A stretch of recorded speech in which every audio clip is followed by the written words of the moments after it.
Darwama, Shalawa, mes salutations frères et sœurs en Yashaya, c'est le Jonim, j'espère que vous allez bien. Mes salutations, enfin, en tout cas, ma paix à tous ceux qui ont reçu la miséricorde du Tout-Puissant, en particulier à ceux qui sont de l'héritage, de son héritage. Parce que ça ne changera pas. Là, aujourd'hui,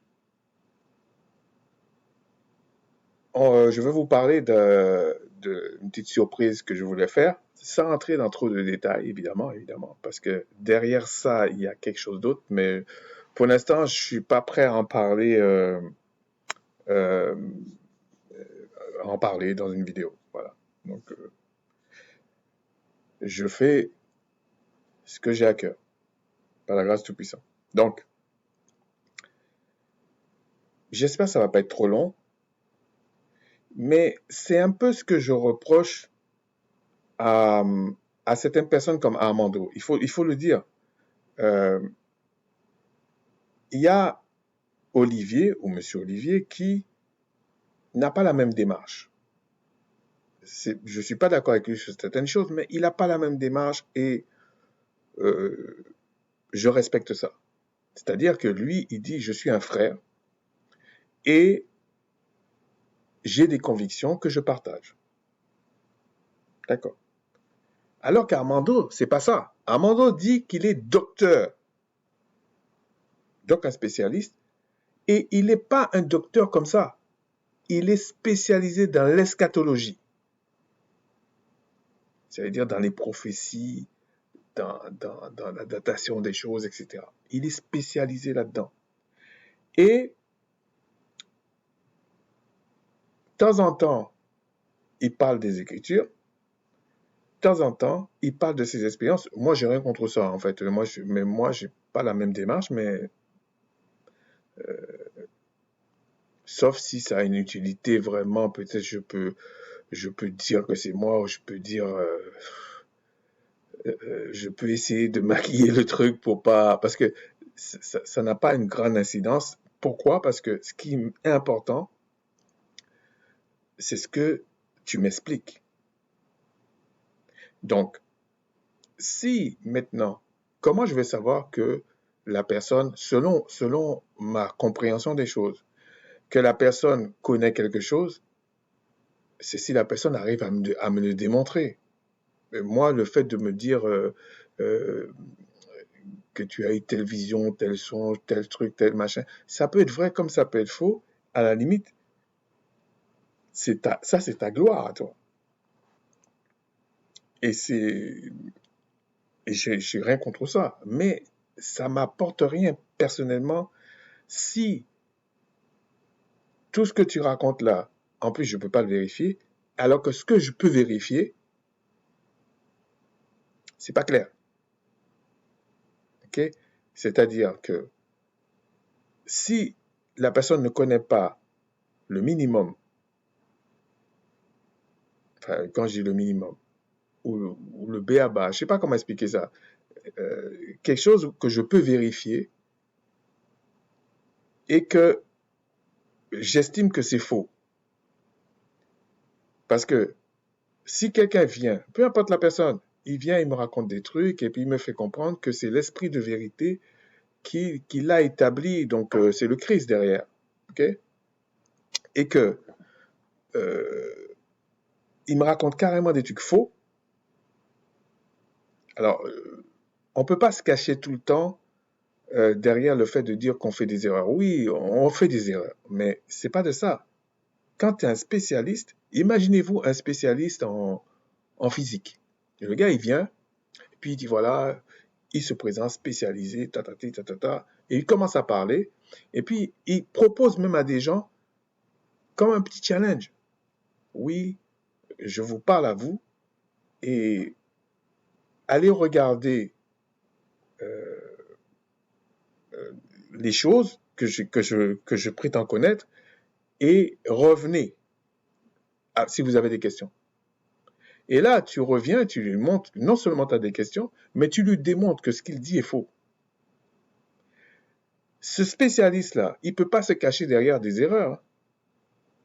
il doit nous démontrer, et si ce qu'il a dit est faux, il doit nous dire que sur ce point-là, effectivement, c'est faux.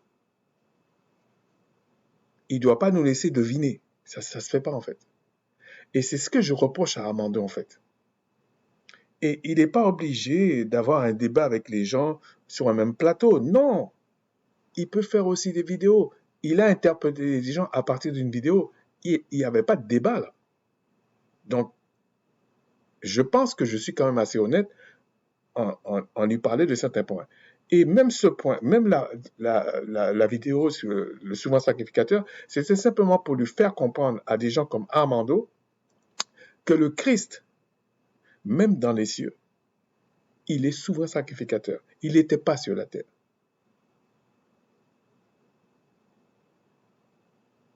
Et quand il va revenir en tant que roi. Il n'était pas sur la terre. Mais la base qu'il prend, parce que je n'ai pas parlé de roi, je parlais de sacrificature, ce sont des choses qui sont liées à la révélation que le Tout-Puissant avait fait à Macha, à Moïse. Donc, on ne peut pas venir dire que l'apôtre Paul crache sur tout ça, puisque le Christ lui-même ne crache pas sur ça. C'est ça mon problème, en fait. C'est ça ma difficulté. Et c'est pareil, par exemple, on peut voir ça même dans le monde. Par exemple, en ce moment, en France, il y a un problème avec les agriculteurs. Moi, je vous avais dit, ils n'auront rien du tout. Parce qu'on les a fait miroiter des choses au point de leur faire croire.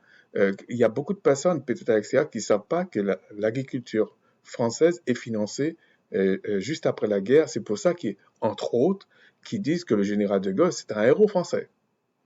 Bon, un héros français qui a fui en Angleterre, qui avait vendu la France là-bas et l'Angleterre a refusé. Mais, à la limite, c'est eux qui écrivent leur histoire. On peut être contre, on peut être pour, mais c'est quand même ça, c'est ce qu'ils disent. Donc, ils se débrouillent. Mais ce qu'ils disent pas, c'est que ce général de Gaulle, quand il était sur la table de négociation pour faire tous ces trucs plus ou moins d'européens, il avait un avantage, en tout cas, ils avaient un avantage par rapport à l'Italie, l'Espagne et l'Allemagne.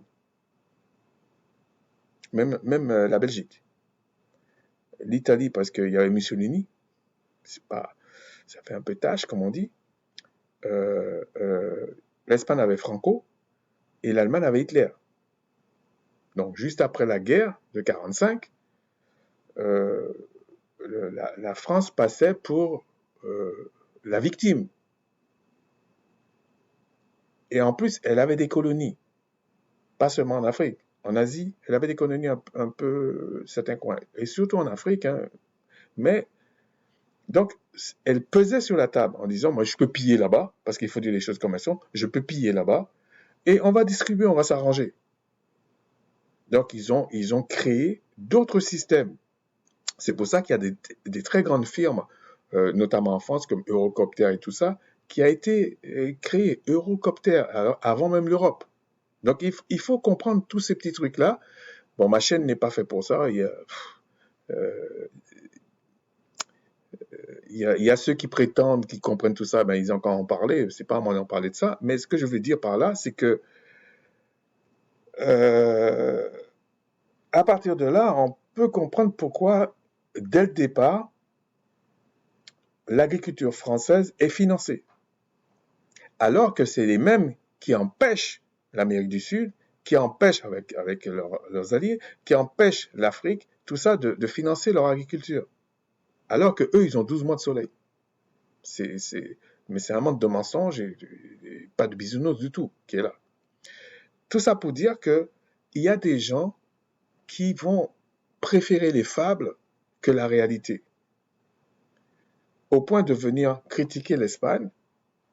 On peut critiquer l'Espagne sur d'autres choses, mais l'Espagne fait plus de bio que la France, évidemment. Évidemment. Les 3/4 des fermes en France ne sont pas bio. C'est pas vrai. C'est avec les pesticides et tout ça. Eux-mêmes s'entretuent avec. Donc, il y a même un qui a parlé à un moment donné qui dit, mais les pesticides qu'ils mettent, traverse même le plastique. D'ailleurs, il a un cancer. Moi, j'avais vu un qui disait, au départ, ce qui est horrible, hein. Au départ, on leur a pas expliqué que les pesticides pouvaient poser des problèmes. Donc, ils faisaient ça à main nue. Donc, ça leur a donné des problèmes aux testicules. Les enfants naissaient avec des mamans en moins, etc. Donc, c'est assez grave, et pas qu'en France. Donc, c'est un problème sérieux. Et quand vous voyez des agriculteurs qui vont parler n'importe comment, parce que c'est global le problème. Si tu veux pas recevoir les affaires d'autrui, les autres vont pas vouloir tes affaires. Et ils font mieux que toi, de toute façon. Donc, il y a quelque chose qui va pas. Et en plus, tu ne peux pas, on a beau dire ce qu'on veut, l'Espagne est plus chaud que la France. Donc, ils vont toujours produire un peu plus de choses euh, qui méritent un peu la chaleur. Donc, il y a quand même des choses qui collent pas. Mais il y a des gens encore qui pensent que, d'ailleurs, ils l'ont vendu comme ça les premiers temps, que la meilleure agriculture du monde, c'est en France. Mais c'est du délire, en fait. Ça ne veut pas dire que les gens n'ont pas de difficultés, ça c'est autre chose. Tout ça pour dire qu'il y a des gens qui préfèrent les fables à la réalité, parce qu'ils ne supportent pas la réalité, et puis voilà, c'est comme ça. Et de toute façon, euh, la façon qu'ils sont en train de faire, la vocation de l'Afrique sera rétablie, la vocation de l'Allemagne, la vocation de certains pays, ils ne pourront rien y faire. Mais la seule chose qu'ils peuvent faire, c'est insulter les gens, mais ça ne change rien. Et c'est un peu la même chose que je reproche chez les gens comme Armando, voire des fois Olivier. C'est-à-dire que, au lieu de prendre des postures, Olivier a essayé à un moment donné d'aller dans le grec, il a lâché. Mais il devrait aller dans le grec et dans l'hébreu, un peu plus. Parce que euh, Armando se cache derrière, alors il y en a d'autres qui se cachent derrière lui second, je suis d'accord, mais Armando se cache derrière d'autres versions comme Good News Translation et qui, euh, il devrait inviter les gens de Good News Translation qui ont leur docteur et puis ils vont dire, mais, de lui poser la question comment ça se fait que vous avez traduit comme ça. Et là, ils diront, ben, j'ai été voir l'hébreu et le grec. Là, on peut discuter. Mais ça veut dire que des docteurs entre eux, ils vont parler, ils vont discuter. Mais c'est ce que enfin, c'est ce que moi, personnellement, je reprocherais à Armando, même à Olivier. Vous ne pouvez pas vous baser sur des traductions et puis parler comme ça. Parce que le jour que, par exemple, il y a des gens qui parlent, comment je peux dire, euh, admettons Olivier quelque part, Olivier ou quelqu'un d'autre, hein, et puis il ne parle pas une langue. On va prendre une langue comme quoi, espagnol. Il ne parle pas la langue espagnole. Et ces gens parlent espagnol. Donc il y aura un interprète. Lui, il parle en français. Bon, il parle en français, on va lui traduire ça en espagnol, la personne va lui traduire en espagnol, et il va se baser sur la langue française pour expliquer. La plupart du temps, il n'y a même pas de démonstration. Parce qu'ils estiment que la chose est assez claire. Bon. Mais l'espagnol qui est au bout de la ligne, là, lui, quand il va lire en espagnol, il va dire, mais je comprends pas ce qu'il dit en fait, parce que les subtilités de la langue espagnole n'est pas peut-être pareil que la langue française. Et c'est pareil pour Armando. Donc, pour mettre tout le monde d'accord, il faut quand même aller voir dans les langues hébraïques et, et l'ancien grec. C'est ce qui est normal en fait. C'est pas extraordinaire de faire ça. Mais visiblement, pour certaines personnes, et je ne parle pas que d'eux, mais on aurait dit que tu commets un crime en faisant des trucs comme ça. Non, c'est peut-être eux qui commettent le crime. Parce que c'est du baratin ce qu'ils nous racontent en fait par moment. Ok? Je vais vous montrer un truc parce que je voulais pas m'attarder sur ça. Euh, je voulais pas montrer ça, mais je vais quand même vous le montrer. Alors, comment je vais faire ça? que je voulais pas trop m'attarder sur ça. Mais je vais quand même vous le montrer. Un petit truc. Ouais, je vais le faire comme ça.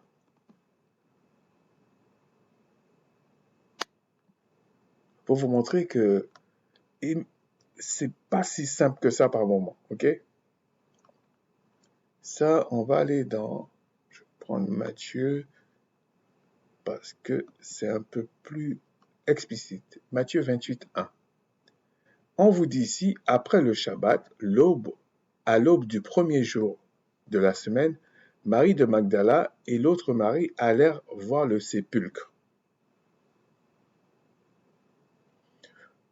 En français, tout le monde comprend, même les langues, tout le monde comprend. Maintenant, on va aller voir... Oh non, zut. Désolé. Bon, pour ceux qui sont habitués à Guardian, ils sont encore mis dans des problèmes. Mais on va se battre, hein?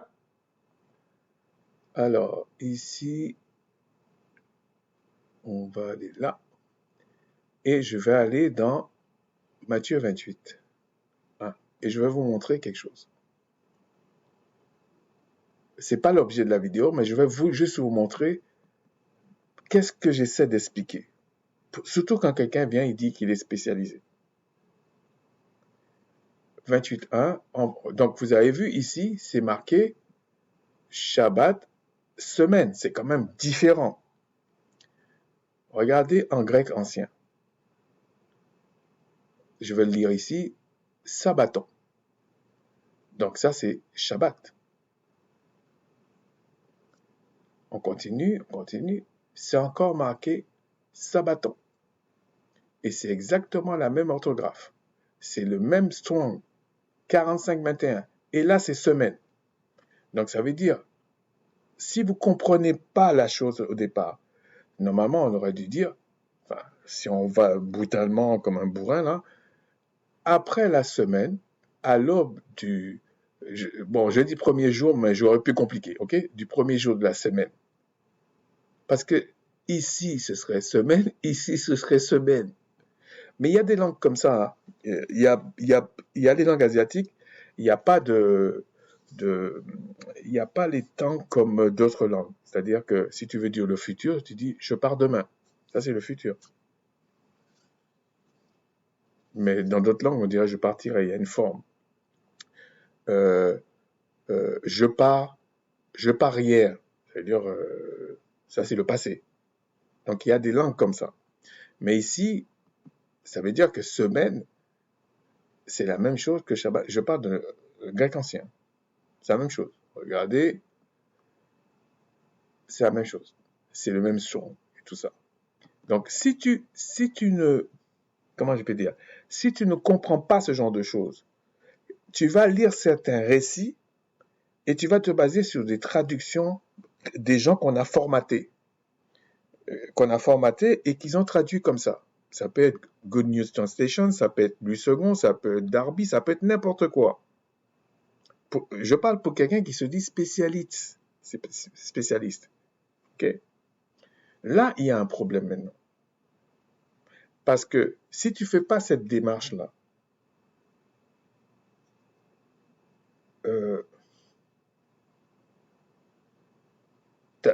je veux dire, à ce moment-là, pour résumer ce que j'essaie de dire,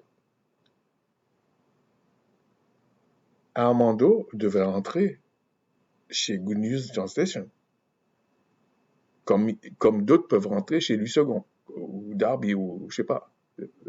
Et puis, ça reste comme ça. On n'a qu'à faire des institutions avec les traducteurs. Parce que vous ne pouvez pas contester des traductions alors que vous n'allez pas dans l'hébreu et le grec. Ancien, je parle. Et vous dites que vous êtes des spécialistes, ou vous dites que c'est le Christ qui vous a envoyé. Il y a un petit problème quelque part. Est-ce que l'esprit de vérité ne connaît pas le béaba? C'est toujours la même chose. Donc, c'est ça que j'essaie de faire comprendre.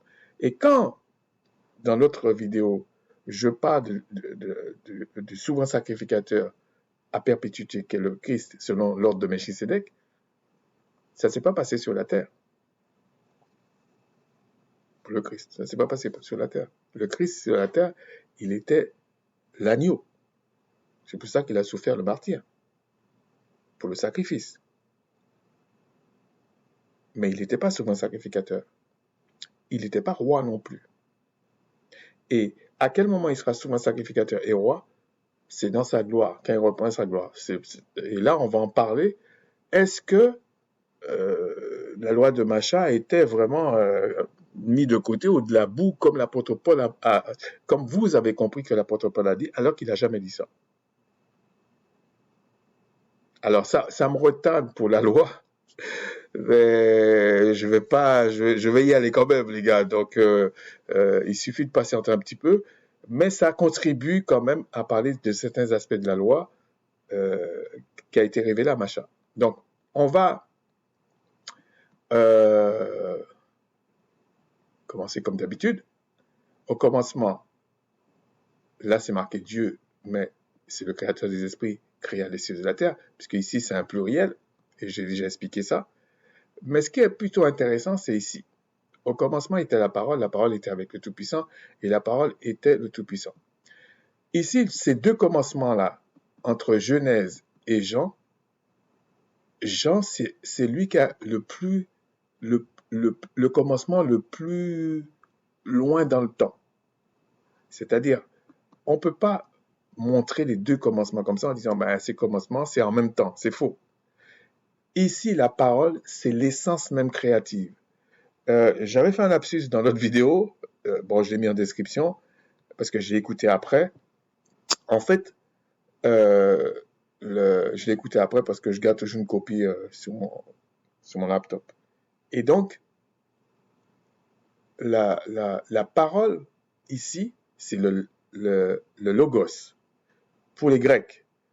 Mais il y a une autre forme de parole qui est le réma, qui est, en fait, j'avais fait une vidéo sur ça, donc je ne vais pas revenir sur ça, qui est la déclaration. C'est-à-dire, vous me voyez parler comme ça, euh, mais c'est la déclaration, vous entendez le son et tout ça. Mais ici, dans Jean 1.1, on parle du logos. C'est-à-dire la parole, elle est créatrice. Elle est créatrice. Oui, vous allez entendre la voix, le déclaratif, mais pour que ça produise quelque chose, il faut que le logos rentre en jeu. Pardon. Donc, bon, c'est un petit truc à savoir. C'était la conception grecque. Mais c'est pas loin de la conception hébraïque, mais l'hébreu n'a pas différencié les choses comme ça.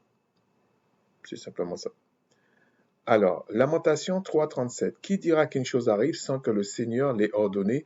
N'est-ce pas la volonté du Très-Haut? Bon, Très-Haut, ça veut dire qu'il n'y a pas plus haut. Hein? Que viennent les maux et les biens. Pourquoi l'homme vivant se plaindrait-il? Que chacun se plaigne de ses propres péchés. Péché, ça veut dire transgression de la loi. De quelle loi? Des gens qui prennent ces passages-là pour justifier des choses. Ici, on est dans l'ancienne alliance, comme ils disent. Donc, le péché, on sait très bien ce que c'est. C'est la transgression de la loi qui a été révélée à Macha. C'est ça le péché. Donc, quand il cite péché ici, c'est pas un truc qu'on doit deviner. C'est pas une fable, c'est pas un truc comme ça. C'est factuel. On sait ce que c'est. Alors, et c'est le Créateur qui ordonne le bien et le mal.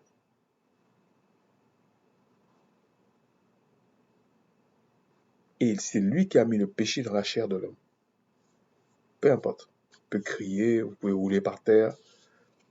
Non, le Créateur ne peut pas faire le mal et tout ça. Non, non, il peut faire. Parce que le mal ne peut pas exister sans lui. Le mal ne peut pas se créer tout seul. Ça veut dire qu'il est plus le tout-puissant, en fait. Donc arrêtez de délirer aussi. Alors,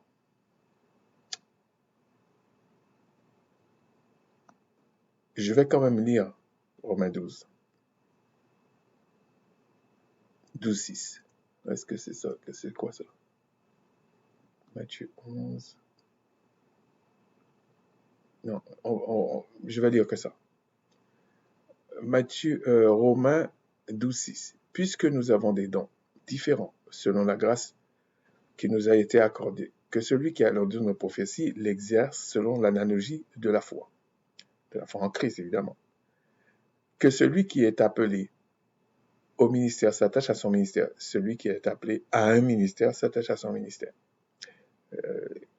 Donc il doit pouvoir expliquer son ministère. Que celui qui s'attache à son, qui enseigne s'attache à son enseignement. Il ne faut pas qu'ils disent que je peux faire des erreurs. Oui, on sait que tu peux faire des erreurs. Personne ne t'en veut pour ça. Mais il faut que ton enseignement tienne la route. Ta doctrine, si tu veux. Que celui qui exhorte, et celui qui exhorte à l'exhortation. Il ne faut pas qu'ils disent, ouais, je vais exhorter, j'ai fait une erreur, tous les 5 minutes, tu as fait une erreur. Mais non, ça veut dire que tu n'es pas fait pour ça. Voilà.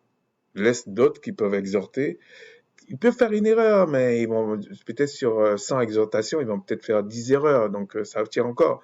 Mais toi, sur 100, t'en fais 90 d'erreurs.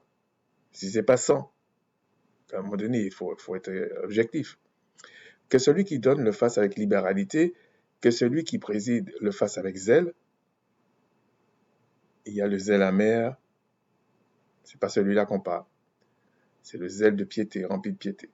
Que celui qui pratique la miséricorde le fasse avec joie.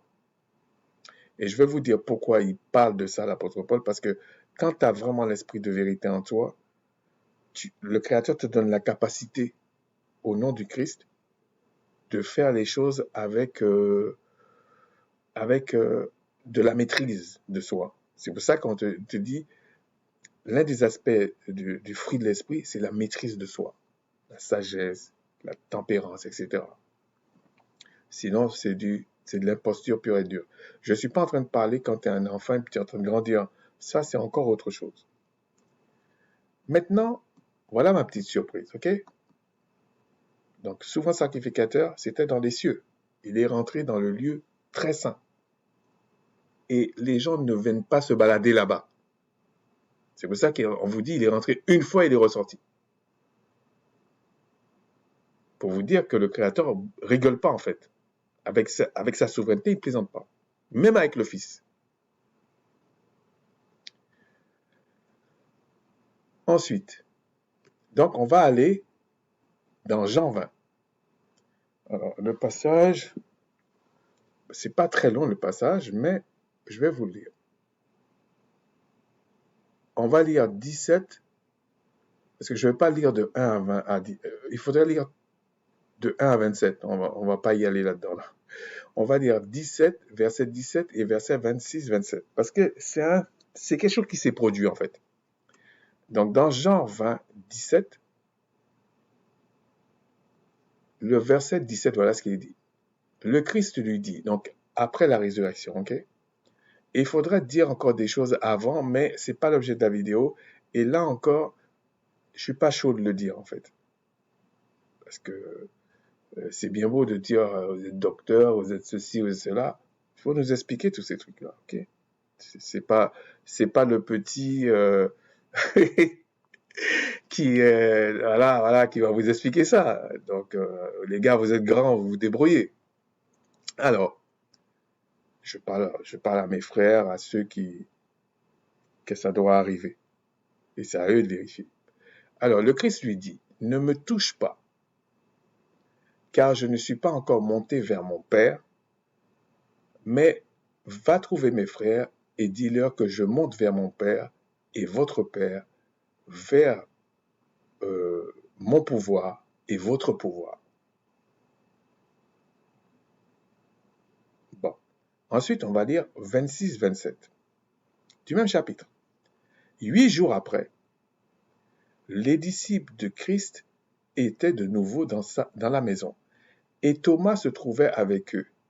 Le Christ vint, les portes étant fermées, se présenta au milieu d'eux et dit, « La paix soit avec vous. » Les portes étaient fermées et il s'est retrouvé dans la maison.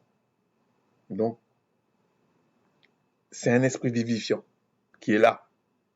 Il n'a pas besoin de cogner à la porte. S'il cogne à la porte, c'est juste pour pas t'effrayer. Mais il n'a pas besoin de... Il rentre. OK? Puis il dit à Thomas, avance ici ton doigt et regarde mes mains, avance aussi ta main et mets-la dans mon côté et ne sois pas incrédule, mais crois. Donc là, il montre que il a vraiment été cloué au bois. Alors, les gens vont dire, mais attends, tu viens de me dire que c'est un esprit vivifiant, et comment ça se fait qu'il a encore des choses liées euh, comment on appelle ça, à la chair, au point de dire de toucher la chair. Je vous ai dit, les esprits peuvent faire ça. On le voit facilement dans le livre de Tobie, mais bon, les catholiques ont gardé le livre de Tobie, mais les protestants, on enlève. Bon, c'est comme ça, hein. Mais dans ce livre, on vous explique que les malaakas ou les anges ont ce pouvoir-là. C'est pour ça que quand le Christ dit, quand la parole dit, euh, euh, les mauvais esprits ont le pouvoir de faire des prodiges, des choses comme ça, euh, jusqu'à tenter de séduire les élus si c'était possible. Et ça m'a toujours un peu épaté, enfin surpris, en tout cas pas épaté, surpris, qu'il y a des personnes qui croient à des choses, des manifestations, qu'elles soient bonnes ou mauvaises, peu importe. Je ne suis pas là pour juger de ça. Mais tu ne peux pas m'expliquer ce que je peux vérifier. C'est quelque part, tu es en train de me prendre pour un idiot. Ou alors, tu as trop d'orgueil. C'est ça que j'essaie d'expliquer en fait. Mais les Écritures, c'est simple. C'est la repentance et le salut. Puis après, il faut expliquer. Mais c'est d'abord la repentance. Et la repentance par rapport à quoi? Par rapport à la transgression de la loi. La loi a été révélée à Macha. Donc, tu ne peux pas venir parler de repentance sans considérer la loi. Parce que si tu ne considères pas la loi, il n'y a pas de repentance. Tu n'as pas besoin de repentance. Pourquoi il faut se repentir? Oui, parce que le Christ est mort pour nous. Mais il est mort pour quoi? C'est ça la supercherie des catholiques et ses filles. Il est mort pour quoi en fait?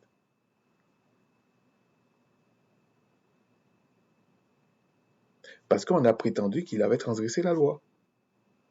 C'est pour ça qu'on a tué. C'est simplement pour ça. Donc tu ne peux pas fuir en me disant, ouais, mais je commets des erreurs, ça peut arriver à tout le monde, mais en fait, le but, c'est quoi? C'est de mettre la loi de côté. Non, tu ne peux pas mettre la loi de côté.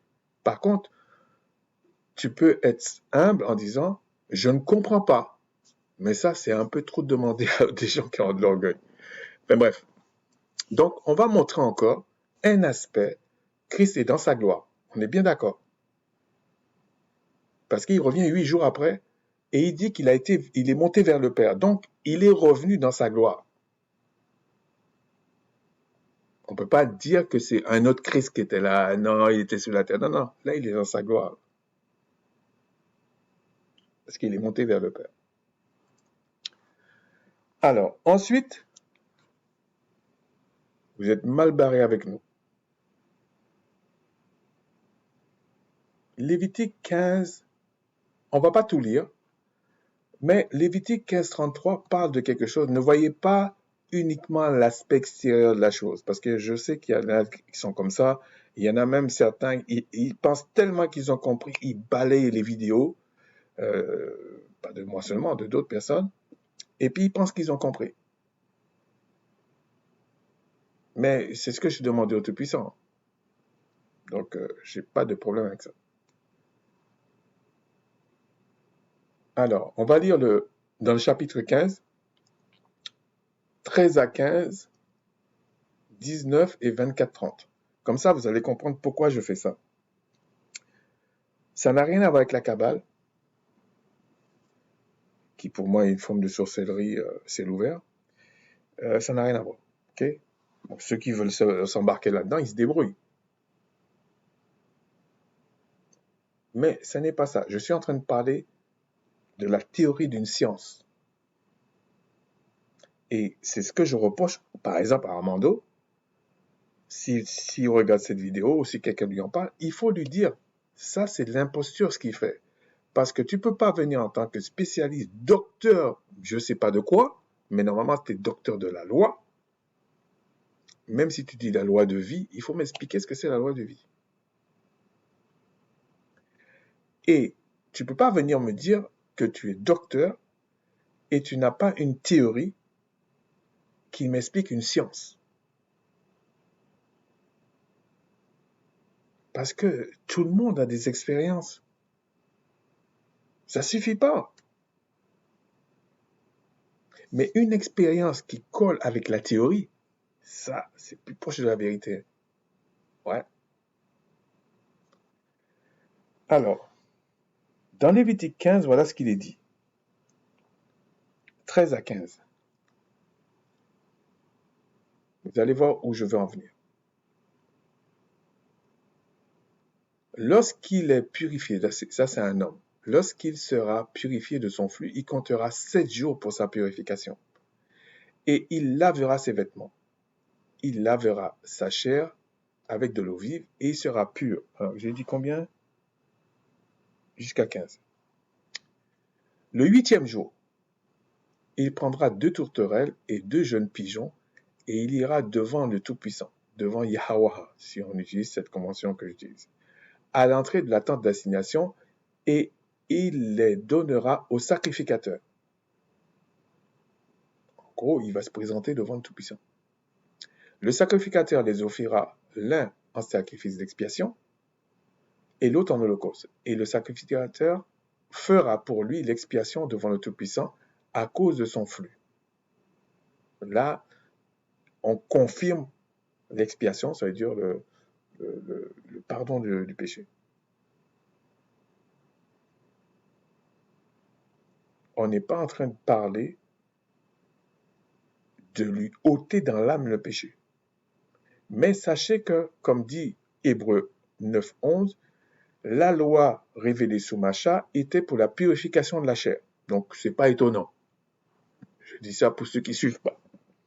Ensuite, on va lire le verset 19.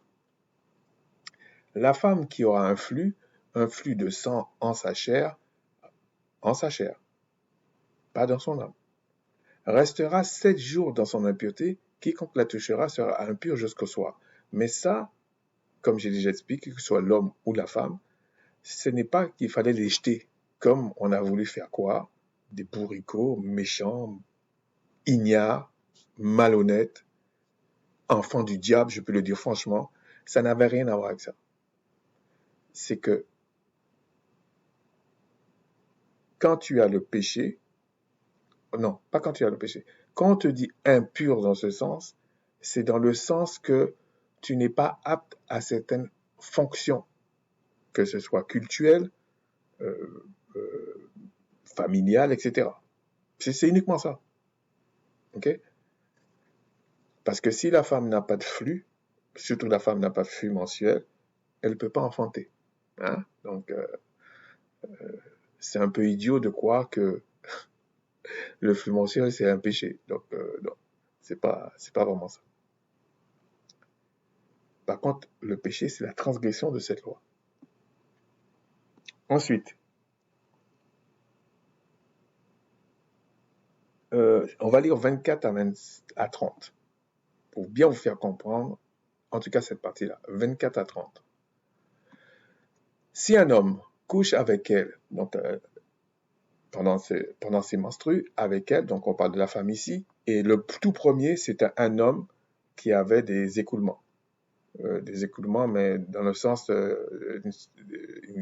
une gonorrhée, enfin une maladie.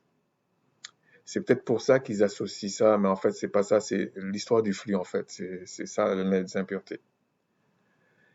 Et que l'impureté de cette femme vienne sur lui, il sera impur pendant 7 jours, et tout le lit sur lequel il couchera sera impur. Donc, on montre. La femme qui aura un flux de sang pendant plusieurs jours hors de ses époques régulières, donc un flux irrégulier, par exemple si elle a ça tous les 15 du mois, quoique on peut pas se baser sur ça aujourd'hui parce que les calendriers n'ont pas les mêmes... déjà, c'est des calendriers qu'on a rajouté des jours. En plus, euh, ils sont pas tous à 30 jours. Donc, je prends un exemple. Euh, les calendriers devaient être tous à 30. Et puis, on a rajouté 4 jours. Bon, je ne vais pas rentrer dans les détails. Donc, si ça faisait tous les 15, on a une idée. Même après, là, il y a des décalages puisque il y a 4 jours. Donc, on ne peut pas se baser sur le calendrier grégorien pour dire, ben, j'ai mes menstrues tous les 15, par exemple, si c'est une femme, et que c'est régulier. C'est plus complexe que ça. Donc, ne croyez pas quand vous lisez là, ah oui, j'ai compris, non, non, non, non. Si vous réfléchissez bien, il y a un petit problème quelque part. Donc, quand on te dit régulier, c'est que ça arrive avec un espace régulier. OK? Vaut mieux se baser comme ça. Ou dont le flux durera plus qu'à ordinaire. Pourquoi je dis ça? C'est parce que si vous vous basez sur les dates des mois, par exemple, en disant toute l'année, moi c'est le 15, ben moi je dis que c'est irrégulier. Et là, tu vas me dire, mais non, John, là, t'aimes pas les femmes. Non, mais ça n'a rien à voir. Si tu prends tous les 15, ben, février, des fois, il y a 28, il y a 29. L'autre, il y a 31, tu as 30. Donc, tu peux pas avoir, c'est pas régulier, ça. Alors que tu vas peut-être prendre une autre femme, tu vas peut-être l'agresser verbalement. Surtout les imposteurs ils vont l'agresser. Parce que la femme va dire, ben non, moi, l'espace, c'est toujours le double de jours. Ils vont regarder les dates, ils vont dire, non, t'es une menteuse, machin. T'es une fille du diable. Alors que c'est eux qui sont peut-être du diable, en fait. Et le Seigneur va vous faire payer ce que vous faites aux gens. Alors, sera impur tout le temps de son flux, comme au temps de son indisposition menstruelle. Tout le lit sur lequel, bon, machin, tout ça, c'est pas ça qui m'intéresse. J'avais dit jusqu'à 30 ans. Ouais, voilà. Verset 28. Lorsqu'elle sera purifiée de son flux, elle comptera 7 jours, après laquelle elle sera pure. Le 8e jour, elle prendra 2 tourterelles et 2 jeunes pigeons, et elle apportera au sacrificateur à l'entrée des tentes d'assignation. Donc, en fait, elle va se présenter au Tout-Puissant, ok? Pour qu'elle soit réintégrée dans sa fonction comme l'homme qui avait une gonorrhée, par exemple. Une gonorrhée, je pense que c'est ça. En tout cas, un flux. Un flux, mais c'est plutôt une maladie. Hein. Attendez, voilà, gonorrhée. Une gonorrhée. C'est pas le flux que les gens ont essayé de faire croire que, bon, on va parler clairement après une éjaculation. C'est pas la même chose. Parce qu'il y a des gens ah, vivement le temps des lits, parce que là, c'est un peu trop. Parce qu'ils chargent les gens de choses, de fables, de choses, et ça fait du mal aux gens. Ça fait du mal aux gens. C'est pas honnête. C'est pas honnête, ça. Verset 30. Le sacrificateur offrira l'un en sacrifice d'expiation et l'autre en holocauste, et le sacrificateur en fera une expiation devant le Tout-Puissant à cause du flux qui la rendait impure, mais impure à certaines fonctionnalités. Ok? C'est uniquement ça. Et c'était pour la purification de la chair. On vous le dit dans Hébreux 9, 11. Ça n'a rien à voir avec la purification de l'âme. Le péché était quand même dans l'âme, que ce soit l'homme ou la femme. Mais il y avait une loi, donc révélée sous Macha, qui n'a pas été révélée avant,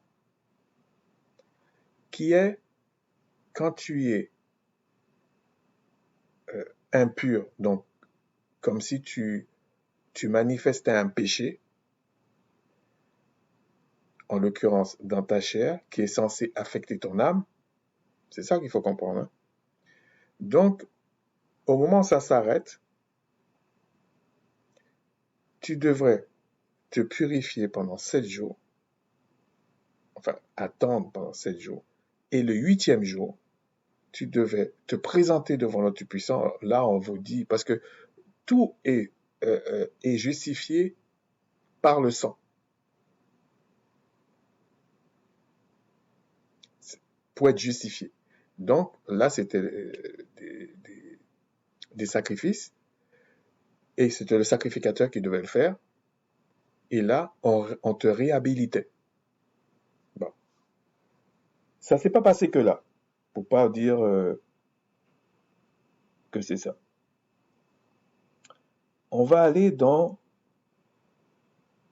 Lévitique 12. Est-ce que je l'ai mis à côté? Ouais. Donc, Lévitique 12, on va aller de 1 à 4. Le Tout-Puissant parla à Macha et dit, parle aux enfants d'Israël et dit, lorsque une femme deviendra enceinte et qu'elle enfanta un mâle, écoutez bien, elle sera impure pendant 7 jours. Elle sera impure comme au temps de son indisposition menstruelle. Pendant 7 jours. Le 8e jour, l'enfant sera circoncis. C'est ça que je vous dis, la circoncision du 8e jour, quand l'apôtre Paul en parle, il sait de quoi il parle. Okay. Après, on vous dit, elle restera encore 33 jours à se purifier de son sang et elle touchera aucune chose sainte. Elle n'ira point au sanctuaire jusqu'à ce que ses jours de purification soient accomplis. Et en fait, après, verset 6, bon, je ne voulais pas le lire, mais lorsque les jours de sa purification seront accomplis, pour un fils ou pour une fille, elle apportera au sacrificateur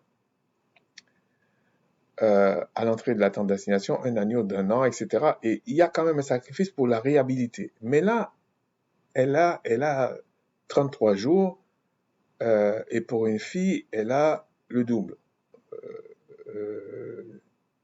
66 jours à se purifier. Et ensuite, il y a le sacrifice. Mais ce qui est intéressant, ça c'est une loi de sacrifice, enfin de purification.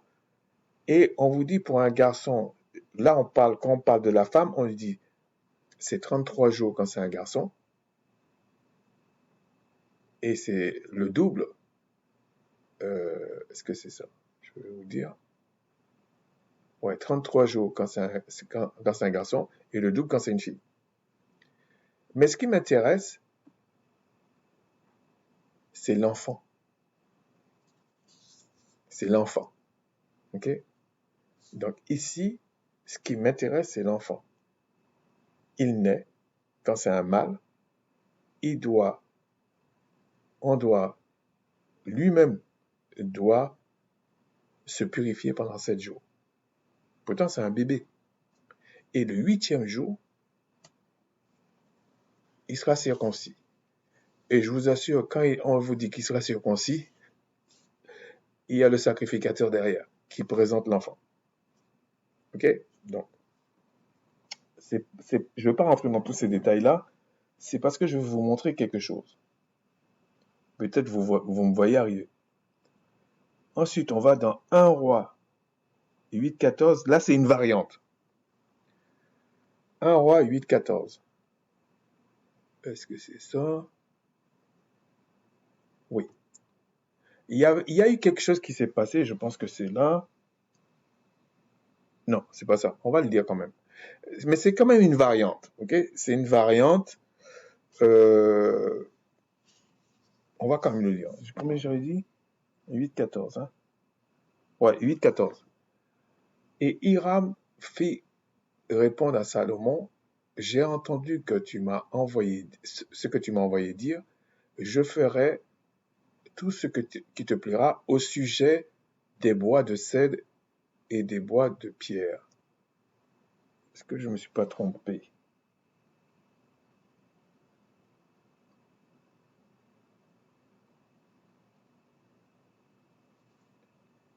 Je pense que je me suis trompé. Pourtant, c'est bien ça, non? Donnez-moi un instant.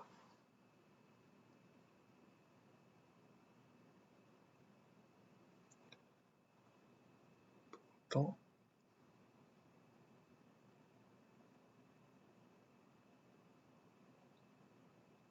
donnez-moi un instant. On va chercher ensemble. C'est 2, 5.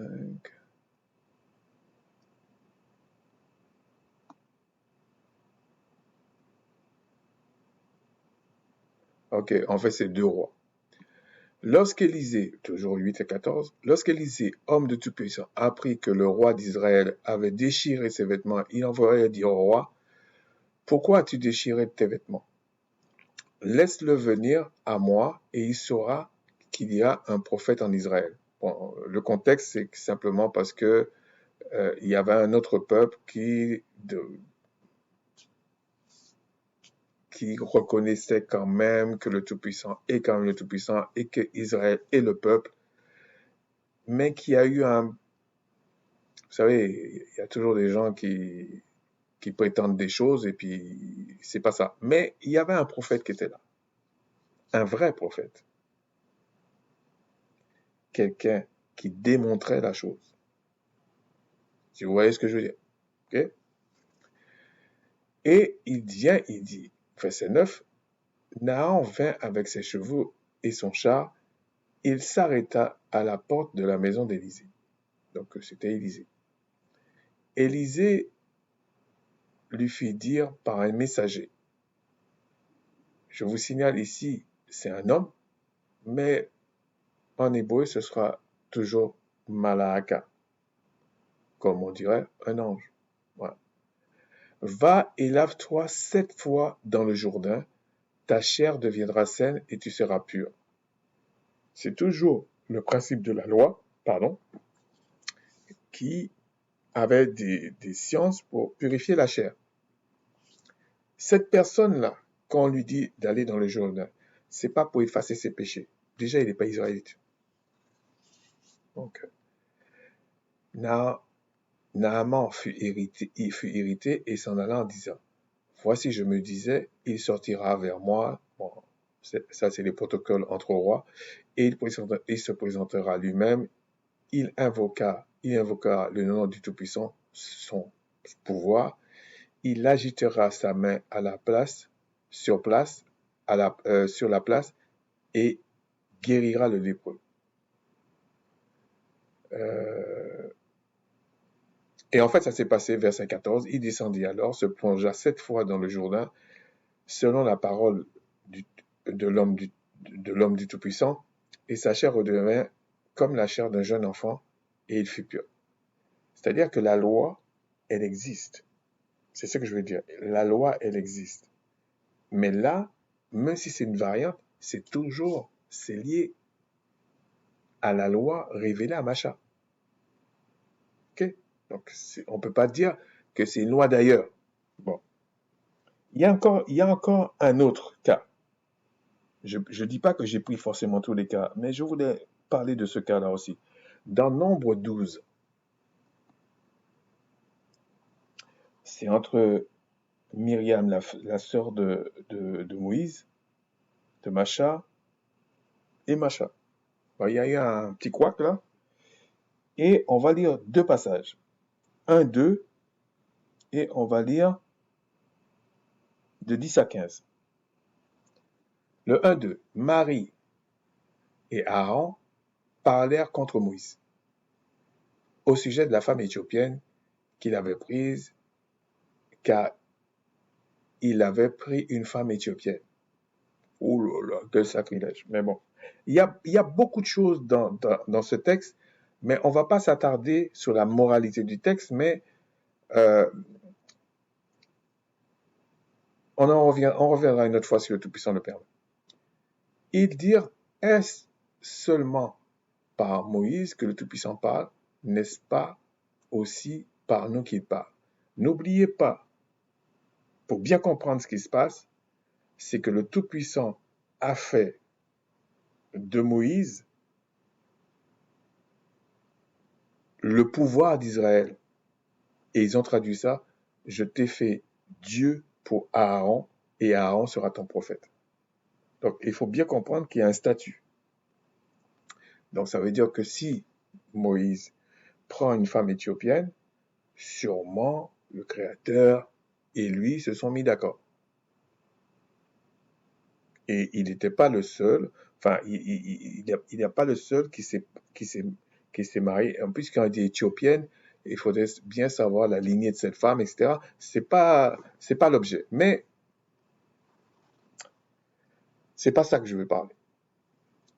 On va aller de 10 à 15. La nuit se retira dessus de la tente, et voici Marie était frappée d'une lèpre blanche comme la neige.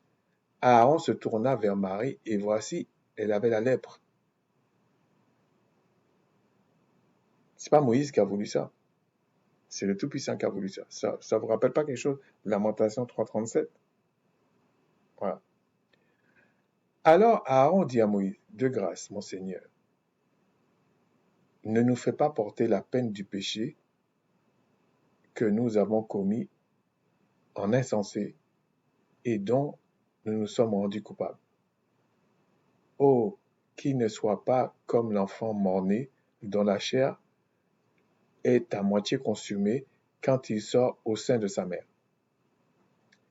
Moïse cria au Tout-Puissant, donc c'était pas lui en fait, en disant, ô pouvoir, je te prie, guéris-la. Et le Tout-Puissant dit à Moïse, si son père lui avait craché au visage, ne serait-elle pas pendant 7 jours un objet de honte? Qu'elle soit enfermée 7 jours en dehors du camp, après quoi il sera reçu. Là, c'était plutôt dans le sens d'une punition, en tout cas qu'il y a une loi qui est là. Faut pas tout mélanger comme les gens qui font la gabale vont te dire oui, mais c'est 7 machin. Non, non, non, non, non. C'est pas de ça que je parle. Je parle des choses qui sont liées, qui sont censées liées à la loi de Macha, à la révélation de la loi de Macha, à la chair, puisque après quoi elle fut reçue. Donc ça veut dire qu'elle a été purifiée de la lèpre. Marie fut enfermée 7 jours en dehors du camp. Et le peuple, c'est-à-dire que quand Moïse demande que le Créateur la guérit, elle est guérie en fait. Mais le Créateur lui dit non. Il faut maintenant que tu te purifies pendant 7 jours. Et après tu reviens au camp. Et le peuple ne partit point jusqu'à ce que Marie fût rentrée. Donc, rentrée à nouveau dans le camp. C'est-à-dire que tu reviens et là, tu reviens dans des bonnes conditions. Maintenant, on revient au départ.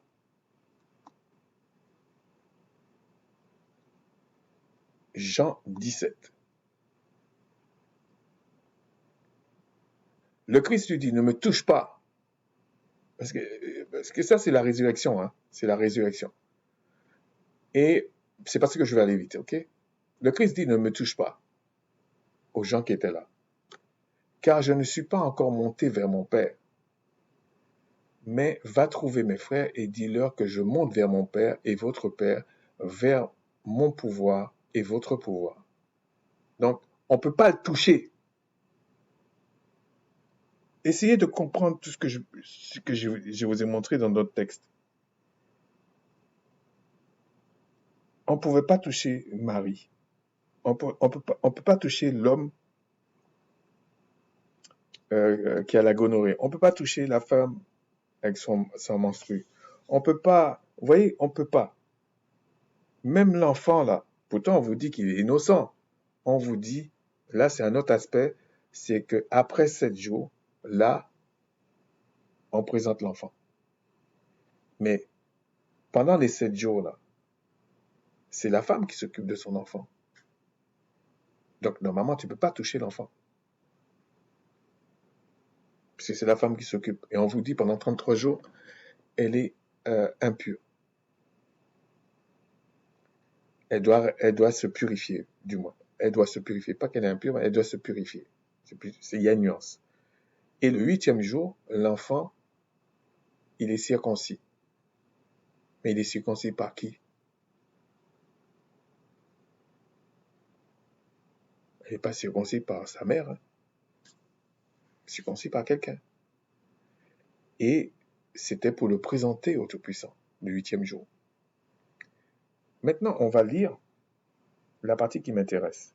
Donc, j'ai dû faire tout ça, mais ça me gêne pas trop. Pas du tout, même. Alors, 26-27. On vous dit, après 8 jours, donc Christ ressuscité, on ne peut pas le toucher. Il part et il revient 8 jours après. Il dit, les disciples de Christ étaient, donc 8 jours après, les disciples de Christ étaient de nouveau dans la maison. Et Thomas se trouvait avec eux. Christ vint, les portes étant fermées, se présentant au milieu d'eux. Donc, il était un esprit vivifiant déjà. Il était dans sa gloire. Okay? Il dit, la paix soit avec vous. Tu m'étonnes. S'il n'avait pas dit ça, il aurait bousillé la maison. Puis il dit à Thomas, avance ton droit, donc pour expliquer à Thomas. Là maintenant, Thomas peut le toucher. C'est ça que je veux dire. Verset 17, on ne peut pas le toucher. 8 jours après, on peut le toucher. Sachez que Christ, quand on l'a pendu au bois, c'est qu'il avait porté le péché d'Israël. Et c'est pour ça que j'ai dit, le souverain sacrificateur avait les 12 tribus d'Israël. Mais en tant qu'agneau, si vous voulez, le souverain sacrificateur, lui, il avait un sacrifice pour lui et pour le peuple. Et pour lui, lui faisait partie d'une tribu. Donc, pour justifier tout dans le lieu très saint, il avait les 12 tribus sur le pectoral, avec des pierres, en fait, qui représentaient chaque tribu. C'est parce que ce lieu-là, il rentrait une fois par an, il ne peut pas rentrer, machin. Mais dans le vrai temple, là, dans les cieux, tu rentres une fois. Si sur la terre, tu rentres une fois par an, dans les cieux, tu rentres une fois. Et tu as intérêt à savoir pourquoi tu rentres. Là, il faut savoir ce que tu es en train de dire devant le trône même. Tu foires ton truc, tu ne ressors pas. Christ est rentré là-bas, déjà en tant que souverain sacrificateur. On a expliqué ça dans la loi de Macha, donc ça veut dire dans les cieux, il y a la loi aussi. La différence, c'est que dans les cieux, c'est la vraie chose, donc tu rentres une seule fois. Mais ça existe toujours. Et quand il est rentré, il fallait présenter un sacrifice, c'était lui-même. Donc ça veut dire que les principes, ce qu'on appelle la pédagogie, là, comme si il faut laisser tomber. Oui, les sacrifices d'animaux, c'est une pédagogie par rapport aux vraies choses, parce que Christ représente tous les sacrifices, notamment celui pour enlever le péché. Mais le reste de la loi, c'est pour ça qu'il dit, je ne suis pas venu abolir, je suis venu accomplir. C'est pour ça qu'il dit ça. Donc la loi, c'est pour ça que Paul dit, la loi, elle est spirituelle. La loi, elle est sainte et bonne. Donc quand quelqu'un qui se prétend être un spécialiste dire que l'apôtre Paul crache sur tout ça, ça veut dire que l'apôtre Paul est en train de dire aux gens, je crache sur le fait que le Christ est rentré dans le lieu très saint en tant que souverain sacrificateur selon l'ordre de Melchisédek. Et je peux vous garantir que si l'apôtre Paul était dans cette génération-là, il allait dire, ils sont malades, ils ne comprennent rien du tout. Mais là maintenant, c'est un autre aspect. Christ a porté le péché. Donc il est comme impur. Même si il a endossé ça, mais ce n'était pas juste. Ce n'est pas juste. Parce que son âme est pure. Sa chair est pure. Donc le Créateur dit, bon ben, ok, je t'écoute, mais moi je ne peux pas te laisser dans le péché parce que moi je suis juste. Donc je vais te retirer de la mort. Mais puisque tu as incarné le péché alors que tu ne pratiques pas le péché, ce n'est pour que ce soit juste selon ma loi, parce que le Créateur, la parole, la loi, toutes ces choses-là, c'est lui-même qui est là. Donc qu'est-ce qu'il fait? Christ connaissait très bien la loi, que c'était pas une question de Macha en fait. Macha, c'était une image de la loi, si vous voulez. Mais la loi était quand même là. Donc, avant, avant de se présenter au Père, il fallait qu'il se mette à part. 8e jour, il se présente au Père et après, il vient voir les apôtres.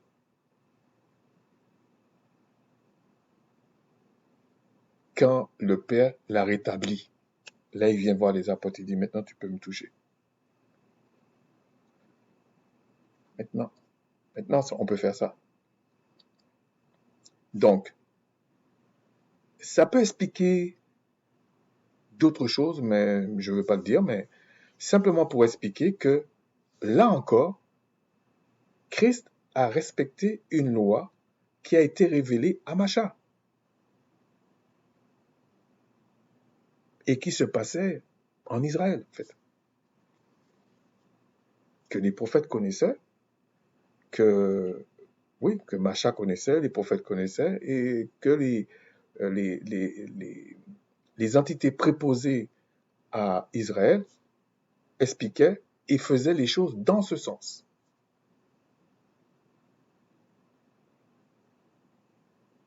Moi, c'est ce que j'attends, qu'on m'explique pourquoi Christ est revenu 8 jours après et on peut le toucher maintenant et pas avant les 8 jours. C'est pas une question de cabale, j'en ai rien à foutre de cabale, moi. C'est pour ça que je vous ai montré des variantes. C'est pas une recette, là. C'est une loi. C'est pas pareil. J'estime que la cabale, c'est plutôt des recettes. Non, c'est une loi. Donc la cabale, s'en fout. Parce que la loi, avec la recette, est différente. La loi, c'est qu'il y a un pouvoir derrière qui te dit à quel moment le faire, comment le faire. C'est une science. Alors que la recette, on va dire entre guillemets, c'est comme un peu quelqu'un qui croit à la magie, en les fables. Tu vois? C'est un peu ça. Donc, voilà encore un cas où Christ respecte ce que les catholiques et ses filles pensent qui est caduque.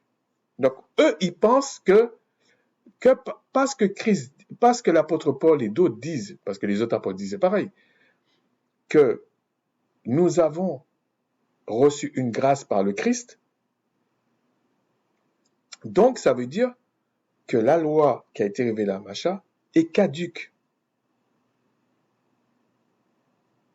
Et je vous montre que plusieurs choses ne sont pas caduques. C'est-à-dire que dans sa gloire, Christ a respecté ça.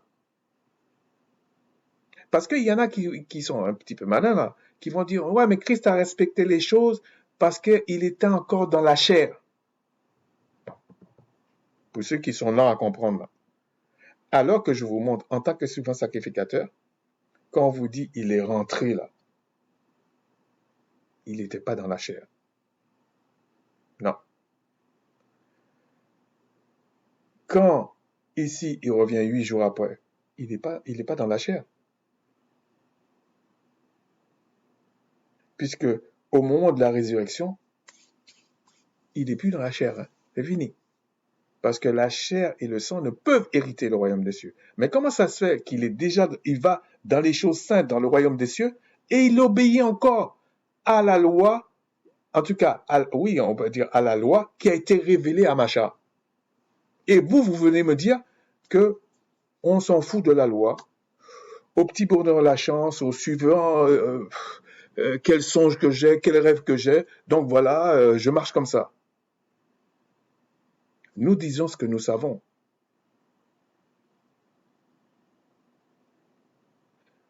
Vous ne pouvez pas venir dire à quelqu'un, j'ai quelque chose, et vous ne pouvez pas l'expliquer. C'est que vous ne l'avez pas. Un peu comme la Samaritaine, enfin pas la Samaritaine, la Sidonienne, qui a dit que Christ l'a guérie, mais elle ne peut pas expliquer, parce qu'elle sait qu'elle ne mérite pas, et que Christ l'a même dit qu'elle est un petit chien. Donc elle n'est pas héritière. Mais comment tu peux être héritier ou héritière si celui qui te donne l'héritage ne t'explique pas l'héritage, tes prérogatives, ta place, etc., etc. Oui, beaucoup vont venir parler de bénédiction. Que ça vienne du oui, que ça vienne du non. Oui. Et comment on va voir que c'est une bénédiction? Ça ne sera pas suivi de chagrin, c'est dans le temps. Sinon, sur le coup, là, on va dire, bah, c'est un miracle. Ensuite, il y a encore autre chose. L'héritier, lui, il faut qu'on lui explique sa place, il faut qu'on lui explique tout. Mais c'est d'abord ça qui est le plus important, c'est pas la bénédiction. Si vous voulez, c'est son statut, le fait qu'il soit fils ou fille, qu'il a la semence du Père, les bénédictions, c'est forcément avec. Donc, nous disons ce que nous savons. Je ne suis pas en train de dire, je ne sais pas, je tâtonne, je peux commettre des erreurs. Je dis que c'est nous les héritiers, si vous ne comprenez pas. Et que c'est nous qui sommes le peuple, l'héritage. Certains diront les Bantous, d'autres diront les Israélites, d'autres diront les nègres, enfin bref. C'est pas très important tout ça. Ce qui est important, c'est que vous savez que vous êtes les héritiers ou les héritières. Donc, si vous êtes héritier et héritière, vous pouvez m'expliquer l'héritage que vous avez quand même. Et vous pouvez m'expliquer la théorie, la science et les choses de la maison. Si tu ne peux pas m'expliquer, non, c'est que tu veux être quelque chose ou alors tu veux aller trop vite. Bref, mais il y a quelque chose qui ne va pas. Sur ce, je vous dis Shalawam, Shalawama, mes salutations, Salama, Salam. Et la prochaine fois, je ne sais pas ce que je vais faire. Je ne sais pas. Shalawam.